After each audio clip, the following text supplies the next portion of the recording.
أعوذ بالله من الشيطان الرجيم بسم الله الرحمن الرحيم قال المصنف رحمه الله ونفعنا بعلمه ونفعنا بعلمه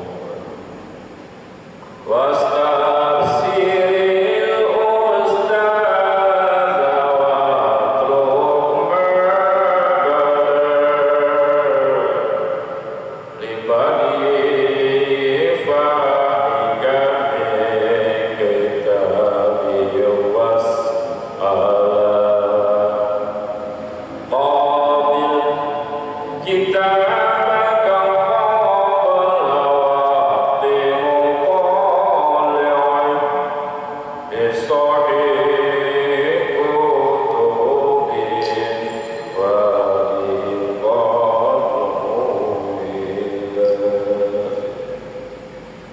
wastabsir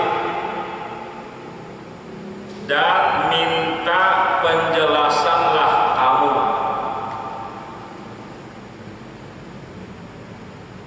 al-ustazah terhadap guru. Wastabsir dan mintalah penjelasan kamu al-ustazah kepada guru,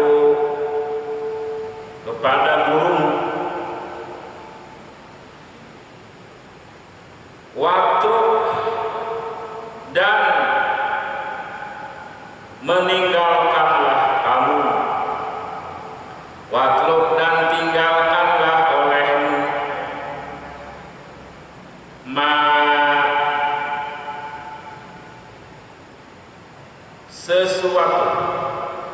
sesuatu di sini adalah pemahaman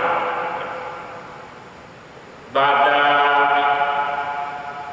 yang jelas, yang maksudnya yang tumbuh itu libadi fahmika libadihi fahmika,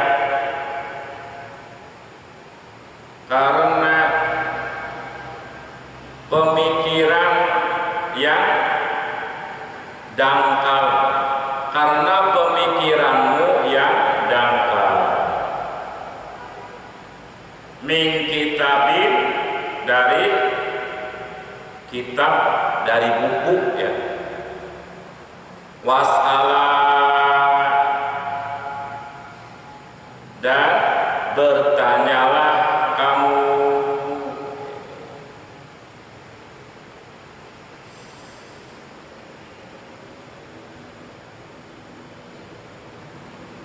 Ketika kamu wahai seorang murid mendapatkan suatu pemahaman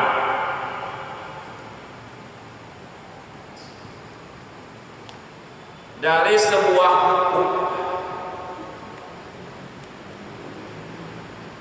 yang pemahaman tersebut masih meragukan, gitu ya, maka tanyakanlah kepada guru.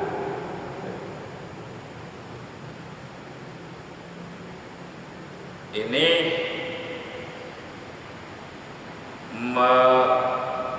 menerangkan pula bahwa seseorang itu harus punya guru.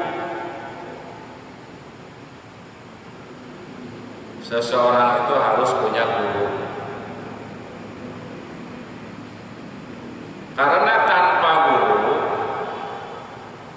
pemahaman-pemahamanmu langsung mengambil dari buku itu tentu akan banyak salahnya daripada benernya. Akan tidak sama dengan yang dimaksud oleh pengarangnya, penyusunnya.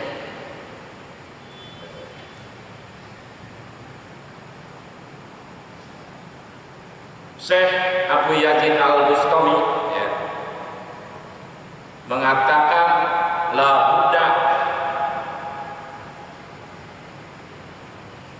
lisaihin yurika rusuma paman lam yakun lahu saihun fasaihuhu syaiton. Mesti kepada seseorang itu punya guru, maka barang siapa yang tidak punya guru, hasil otodidak ya, memahami Quran menurut pemahaman sendiri, memahami hadis menurut pemikiran sendiri, maka itu gurunya setan.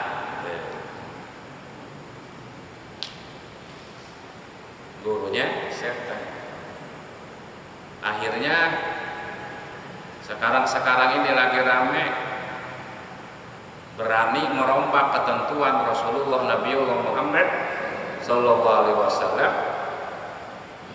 Komandang azan itu salah satunya hayya 'alas shalah diganti dengan hayya 'alal jihad. Hayya 'alal jihad. Nah ini harus punya guru, yang disampaikan oleh guru dari gurunya lagi, ya kan? Dari gurunya lagi terus. Jadi ada pertanggungan jawab. Jadi legalitasnya jelas. Gitu. Kalau sekolah dia gelar sarjananya jelas, kuliahnya jelas ya. Tidak odong-odong. Jadi ulangi, wastafsir al ustaza watruk ma bada dibadyihi fahmika min kitabin was'alam. Maksudnya adalah ketika kamu wahai seorang murid menemukan arti dari sebuah buku, baik itu memahami ayat Quran maupun hadis yang kamu ragu, ya, maka tanyakanlah kepada guru.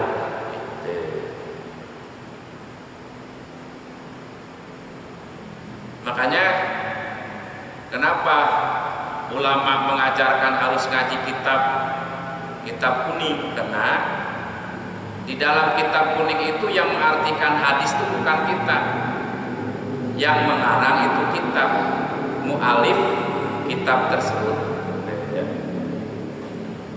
yang sehingga Sahih Bukhari saja ya diartikan lagi yang disebut syarah oleh siapa? Ya, oleh Ibnu Hajar Al-Haytami 15 jilid ya.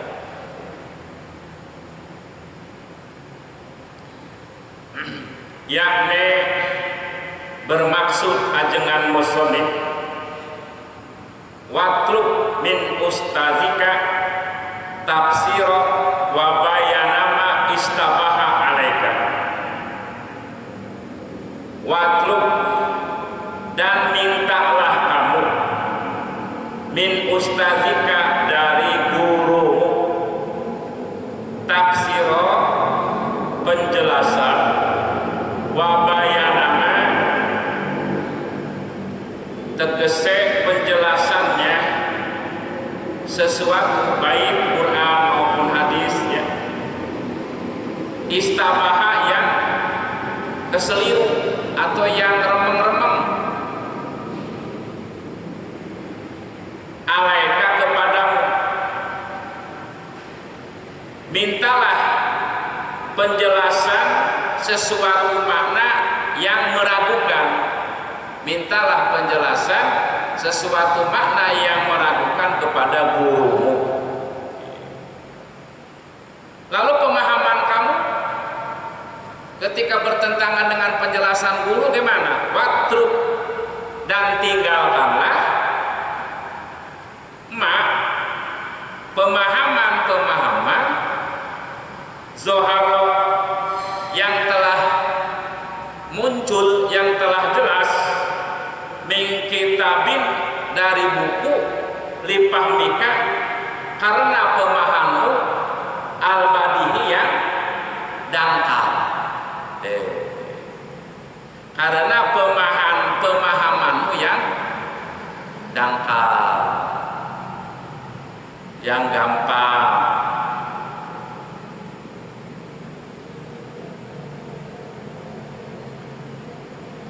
Ai alhasil tegese yang hasil awalan pertama kalinya minggueri dikotin nazrim tanpa pemikiran yang dalam.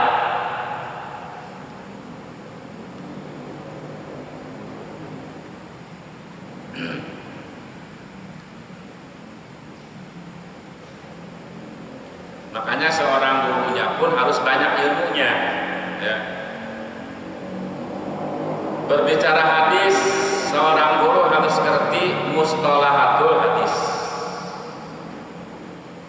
Kitabnya paling kecil yaitu Minhatul Mugis.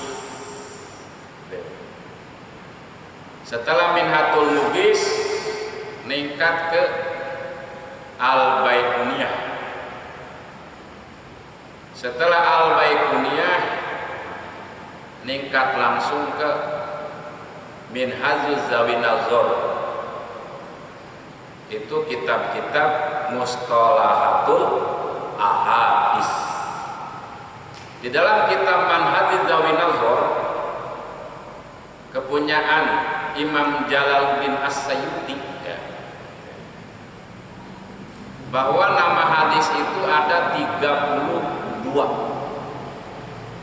Jadi hadis itu bukan soheh doib saja, soheh doib, ya. Ada 32 hadis tuh namanya tuh, ya. Banyak banget tuh. Saya udah khatam ngajinya, alhamdulillah, di Darul Ulum, ya, tahun 94, 95, 96. Jadi ada, makanya doib itu pun hadis, ya. Jadi walaupun doib tapi itu hadis. Makanya Imam Nawawi membolehkan mengamalkan hadis doib. Ya. Dalam kitab Azkar Nawawi diterangkan, ya, wasoheh al-jawazu bi ajawazu, ya, bil amali bil hadisit doif. Boleh mengamalkan hadis doif dalam pengamalan. Yang bukan hadis itu namanya maudhu. Jadi maudhu itu bukan hadis, bukan hadis tapi dikatakan hadis. Nah, gitu. Tapi sungguh pun itu bukan hadis, perkataan sahabat, perkataan ulama, tapi itu nasihat, ya ambil itu. Yang nggak boleh itu perkataan ulama disebut hadis, gitu. Adapun manfaatnya, ya, sebagai nasihat, ya ambil, gitu.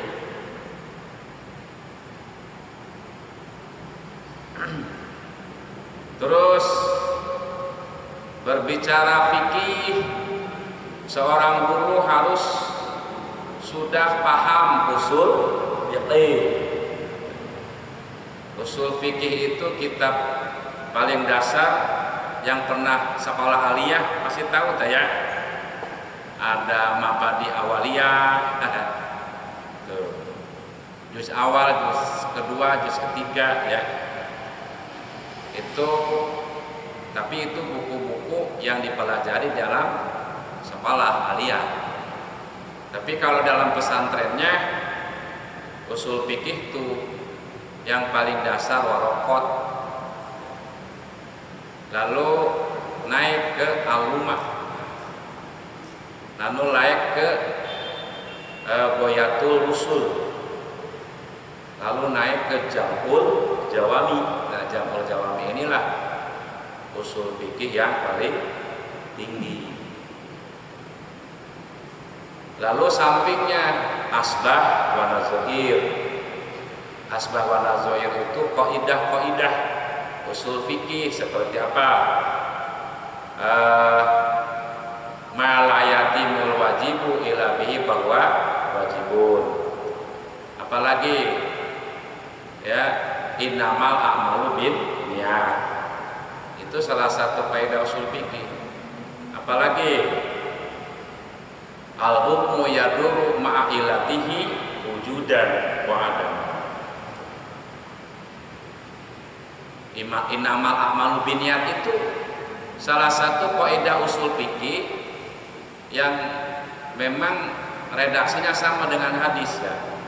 Ini sangat berperan sekali di dalam amaliyah umat Islam. Innamal a'malu bin niat. Sesuatu amalan itu tergantung niat. Tergantung niat.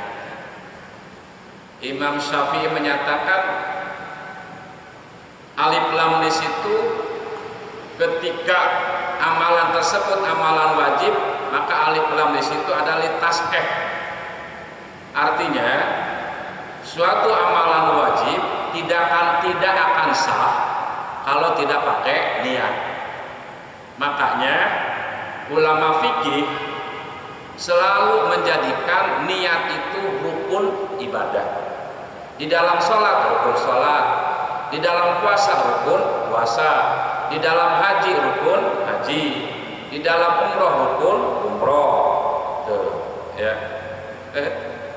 Selalu dipakai rukun niat tuh. Kalau dalam amalan sunnah yang tidak wajib, maka alif lam di sini apa namanya? Ketika amalan tersebut amalan yang dilarang, gitu ya, maka alif lam di sini ada lil kamal, untuk kesempurnaan. Seperti zina dilarang. Nah ini ketika kamu meninggalkan zina, niatnya karena apa?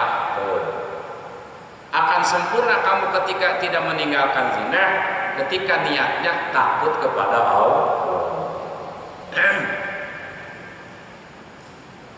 Amalan-amalan yang dilarang, juga amalan-amalan yang mandub, yang sunnah. Nah ini kaidah-kaidah usul fikih luar biasa ya. Jadi fikih itu apa namanya, alat untuk membahasnya itu usul fikih.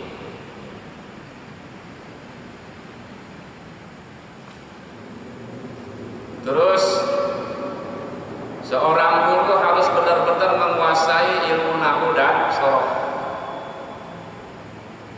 Ini ilmu nahwu bagaikan apa namanya, induknya, apa bapaknya ilmu, shorof ibunya. An-nahwu as-sarfu ummul ulum wa nahwu abuha. Shorof itu ibunya ilmu, nahwu bapaknya ilmu. Ketika kamu benar-benar sudah menguasai, tidak menguasai mirip-mirip menguasai lah, nah, ya, nahwu dan shorof, maka yang lain anaknya ikut, ya.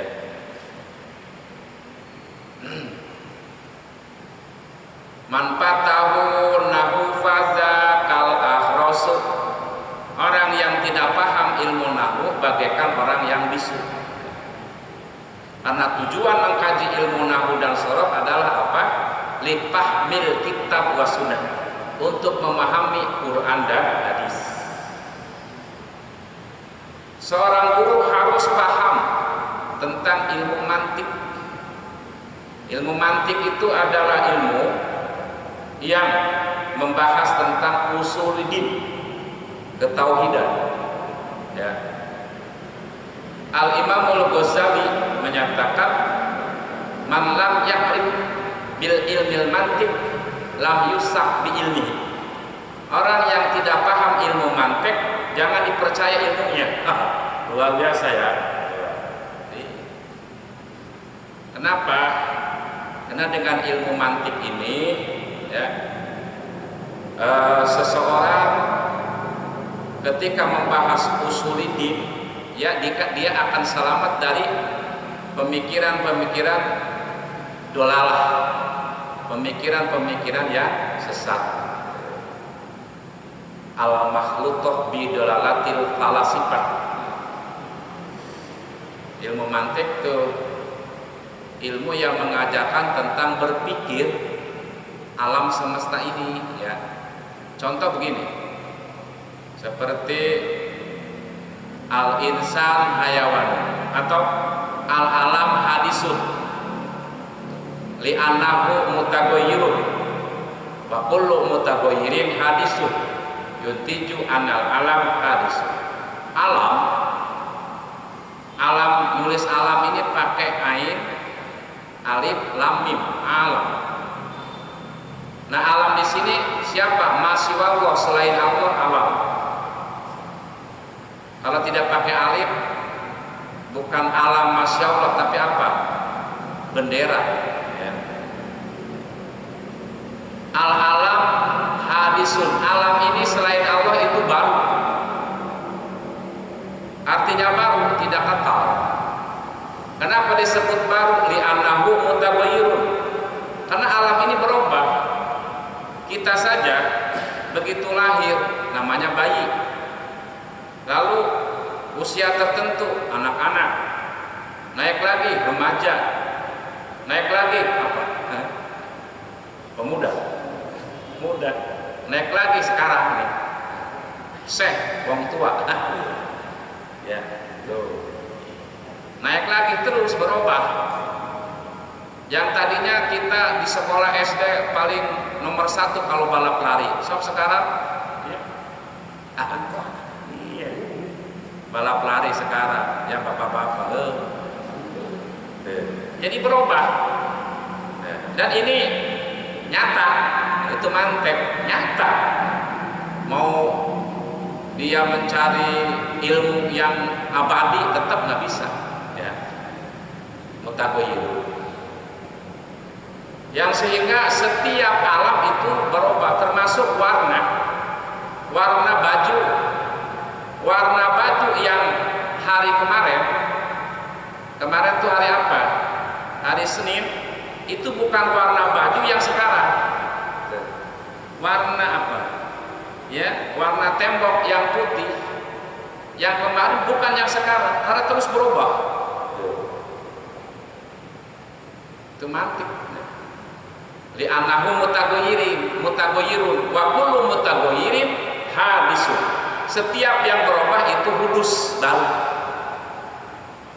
Wa kullu hadisin fanin, dan setiap yang baru itu rusak. Nah, itu mantik ya.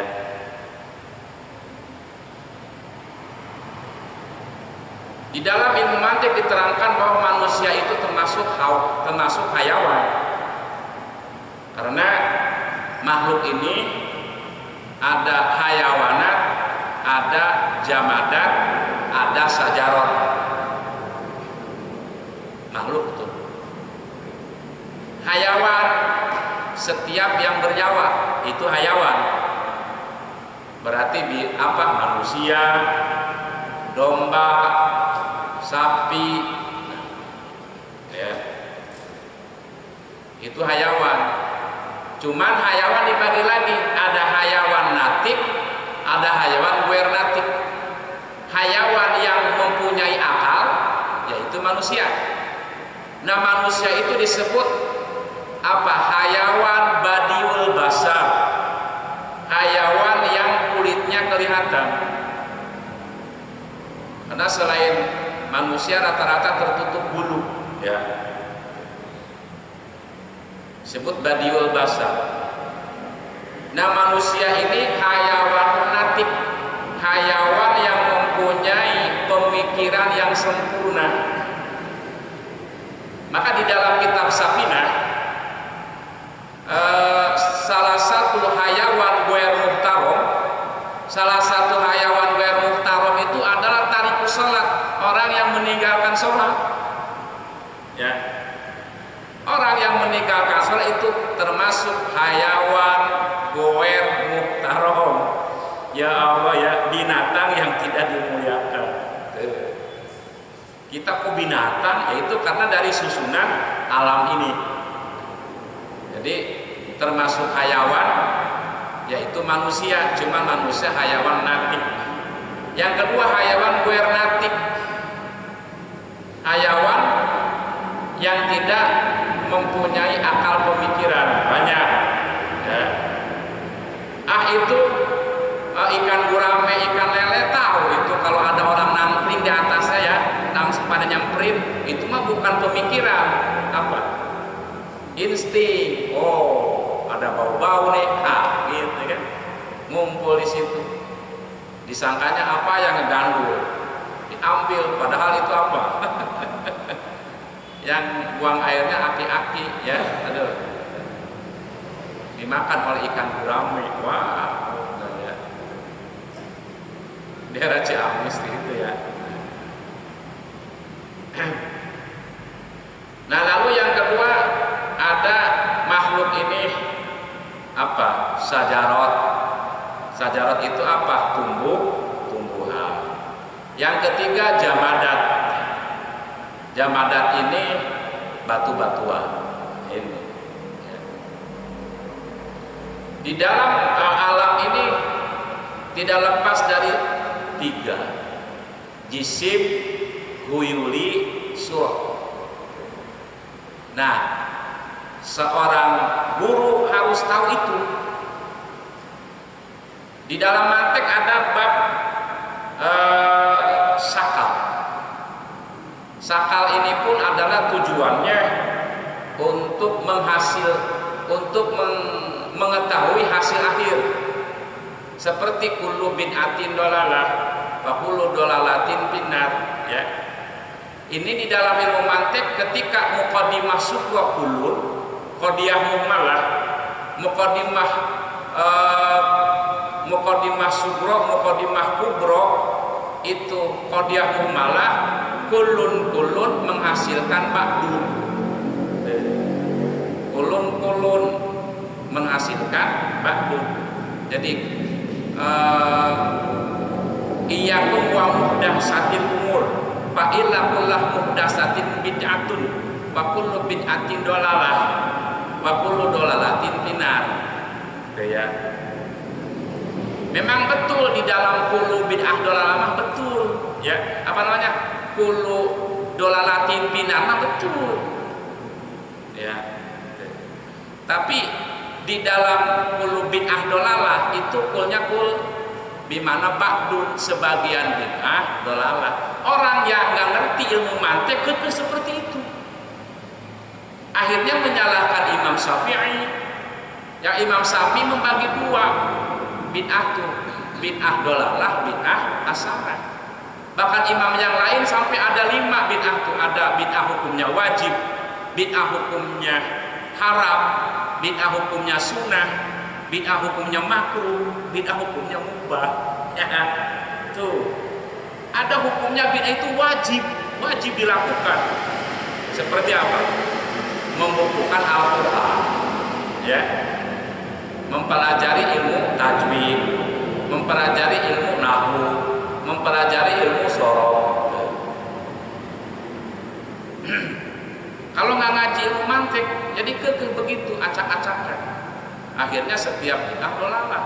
Ya setiap orang melakukan bid'ah jadi ke neraka. Nah ini disebut aja ada golongan takfiri, ya, mengkafirkan orang. Kenapa? Karena ketika mengupas sesuatu yang berhubungan dengan akidah, tidak ngaji ilmu mantiknya. Bahkan dalam ilmu mantik ada lagi ilmu waduk. Waduk ini pun hubungannya dengan keadaan alam semesta ini. Ya. Ada wadun kuliyun li maudu'in lahu kuliyun, wadun juz'iyun li maudu'in lahu juz'iyun, wadun kuliyun li maudu'in lahu ba' juz'iyun, wadun juz'iyun li maudu'in lahu kuliyun.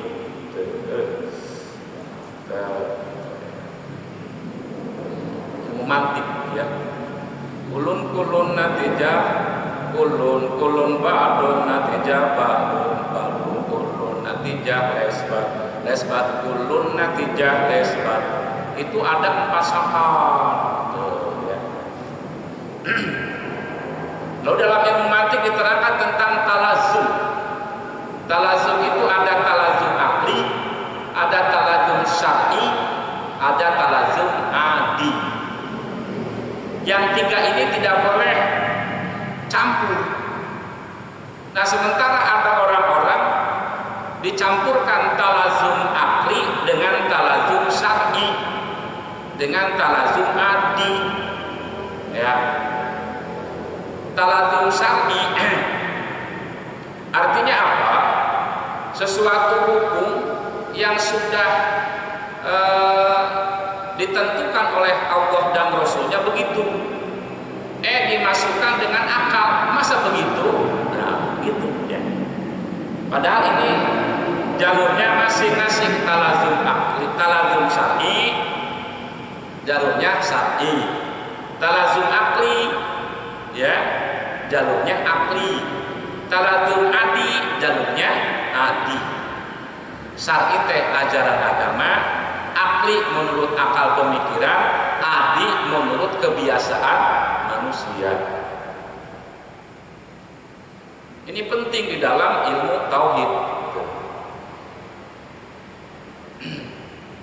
Nah, maka di dalam keterangan ini, ketika kamu menemukan pemikiran di dalam pikiranmu tentang pengertian suatu hadis ataupun ayat Quran yang kamu sendiri meragukan atau sulit atau tidak paham, wastafsir ustazah, maka minta penjelasanlah kepada guru dengan catatan gurunya yang tadi itu. Kalau gurunya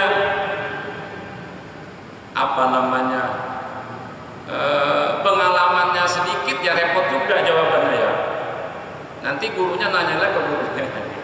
Nah itu ya. Terus tak?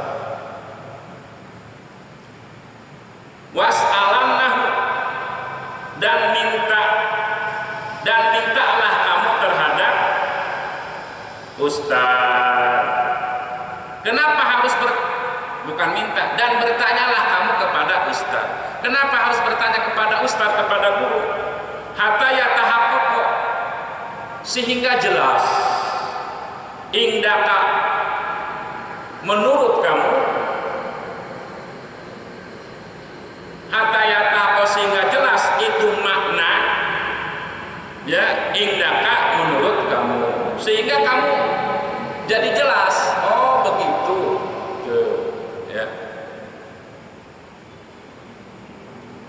Seperti pengertian itu, kalau Rasulullah SAW ijatataha sholat, rafa'a yadayhi hazwa mankibeh, telah ada Rasulullah SAW ketika memulai sholat, maka mengangkat kedua tangan sejajar dengan bahu. Sejajar itu seperti apa? Nah, kita nanya kepada guru, ya kan?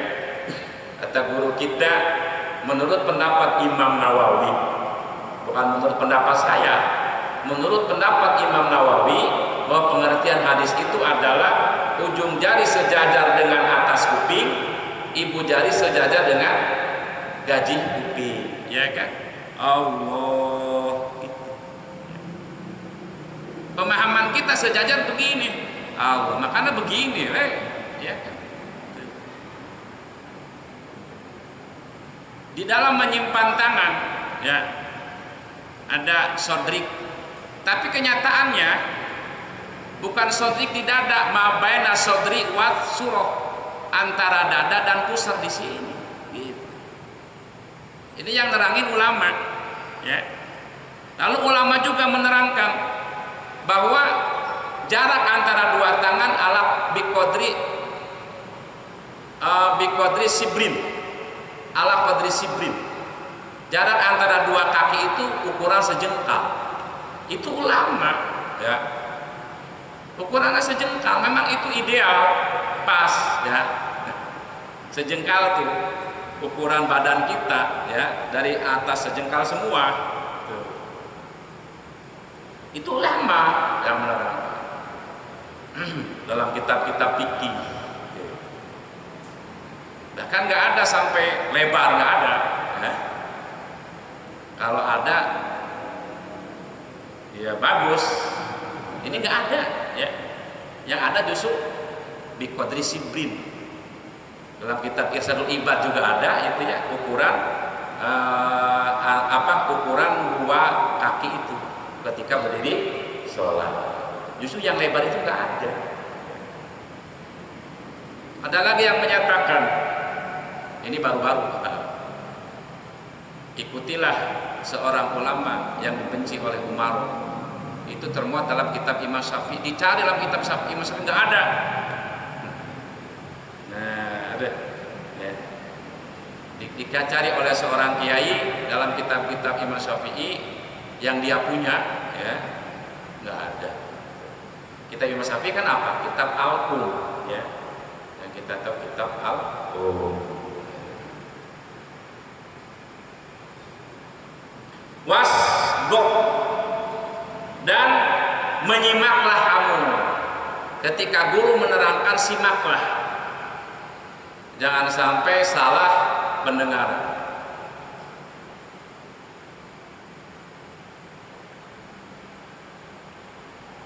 Kalau salah pendengaran bahaya. Ketika seorang guru menerangkan bahwa sholat tidak usah wudhu, dianya malaweng, akhirnya di luar ngomong, wah sesat tak kiai, masa sholat gak usah wudhu? Padahal yang dimaksud oleh kiai tersebut wudhu menurut bahasa Arab apa? Doa, gitu kan? Karena kalau doa nggak wudhu pun nggak apa-apa.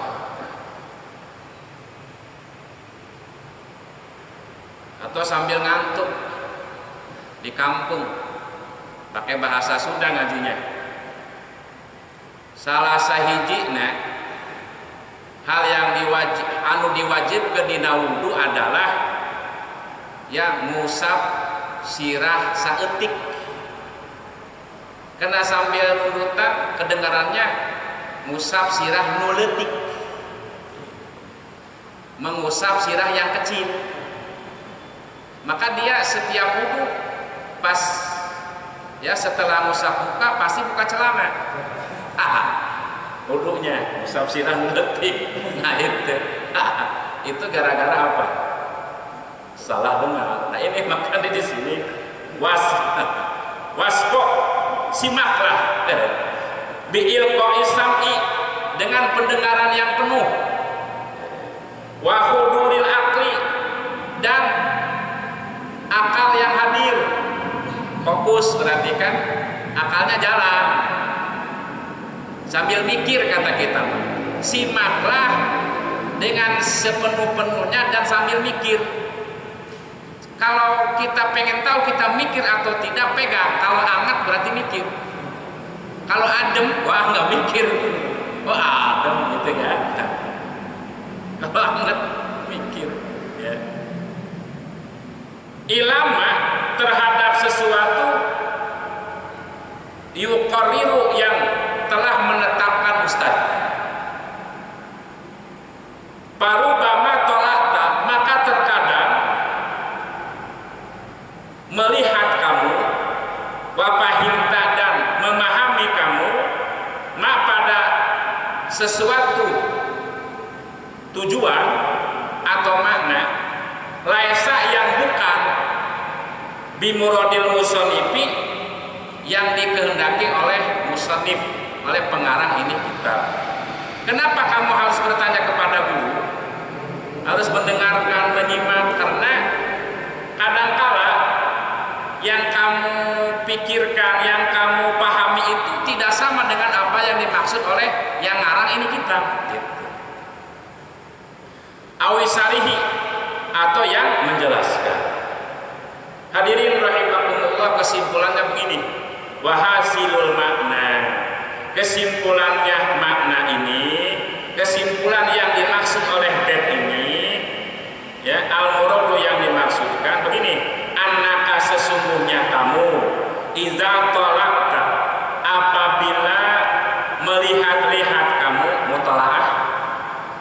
kutubil ulumi, dalam kitab-kitab ilmu-ilmu agama, wastabaha, dan keseliru, remeng-remeng gitu ya, wastabaha dan remeng-remeng alaika kepada kamu, fahmu mas'alatin, memahami satu masalah umpamanya, contohnya ketika kamu seliru memahami satu pembahasan di dalam kitab-kitab ilmu agama, fala ta'tamid, maka janganlah berpegangan kamu ala fahmika terhadap pemahamanmu, jangan kekeh terhadap pemahaman kamu fiha, di dalam itu masalah, mingwiri murojaatil ustadzi, tanpa mengulangi kepada guru tuh, tanpa murojaah, tanpa menyodorkan, tanpa bertanya kepada guru. 5 kila, karena ada nasihat mengatakan begini, 5 karena nasihat kila yang dikatakan begini, an innaman kana sayruhu kitabahu fahotohu aksaru bin suabihi gitu. Inaman, sesungguhnya seseorang, karena yang ada sayruhu, gurunya Yasiman, kitabahu itu bukunya. Barang siapa yang gurunya itu buku, otodidak ya, tidak pakai guru, baca pakai buku yang banyak, fahotohu, maka kesalahannya orang tersebut aksaru, itu lebih banyak, min suabi, daripada benernya. Jadi ketika seseorang ya gurunya itu buku, tanpa ada guru buku ya, maka kebenarannya itu kesalahannya itu lebih banyak daripada benarnya.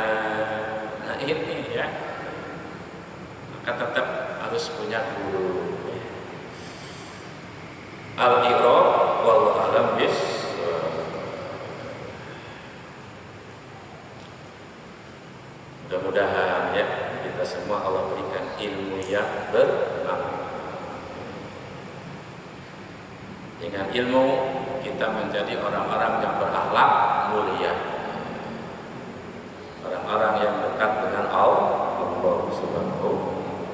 Allahumma shalli wa sallim wa barik ala sayyidina Muhammadin wa alihi wa sahbihi ajma'in. Amin ya rabbal alamin. Alhamdulillahi rabbil alamin. Allahumma ighfir lana wa li walidayna warhamhuma kama rabbayana shighara. Rabbana anfa'na bima 'allamtana. Rabbana 'allimna alladhi yanfa'una. Rabbana faqihna wa faqih lana wa qarabatil lana fi dinina. Tawassalna bit ta'allum, tawassalna bit ta'lim, antarzuqana al-wasi'a wa antarzuqna al-amanah. Rabbana yassir lana wa la tu'assir alaina fil ilmi wad dini fid dunya wal akhirah. Rabbana atina fid dunya hasanah wa fil akhirati hasanah wa qina adzabannar. Wa sallallahu ala sayyidina Muhammad wa ala alihi wa sahbihi wa sallam. Subhana rabbika rabbil izzati amma yasifun wa salamun alal mursalin walhamdulillahi rabbil alamin. Barakatil Fatihah. Iyyaka na'budu wa iyyaka nasta'in ihdinas siratal mustaqim siratal ladzina an'amta 'alaihim ghairil maghdubi 'alaihim waladdallin. Sekian, Allahumma taufiq ila aqwamit thariq. Assalamualaikum warahmatullahi wabarakatuh.